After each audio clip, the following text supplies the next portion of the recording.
אני תום, לוחם ימי שמשרת בתפקיד שתכנן מערכת נשק באחי להב, שזו בעצם ספינת טילים בדגם סער 5. זה בעצם הכלי הצבאי הכי גדול, כבד וחזק שיש היום בצה"ל.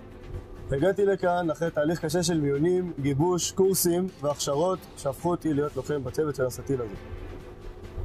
להיות לוחם בשייטת 3 וכלי כזה מתקדם, זה אומר לקחת חלק מבצעים מאוד רחוקים. הרבה יותר רחוקים ממה שחברים שלי בבית יכולים לדמיין לעצמם. מבצעים שמשלבים פעילות חשאית של שייטת 13, עבודה צמודה עם חיל האוויר וכוחות אחרים. זו בעצם הזרוע האסטרטגית של ישראל, ולי יש חלק חשוב מאוד בכל אחד מהמבצעים שהספינה משתפת בהם. מלוחם בכלי כזה נדרשות מיומנויות בהמון סוגים. תחנות נשק וחימוש מתקדמות, אנחנו מבצעים תדלוקים ימיים, חברות לכלי קומנדו מיוחדים, ובנוסף אני גם חבר בצוות המנחית של מסוק האטלף שצמוד אלינו ומוסיף לנו יכולות אדירות. אני מרגיש שזכיתי. זכיתי להתגייס לשירות קרבי ומבצעי, עם אתגר אמיתי, כל יום, כל לילה, עם תרומה אמיתית לביטחון המדינה. הלוואי שיכולתי לספר עד כמה. סיפוק אדיר שאני מאחל לכל אחד שמתגייס.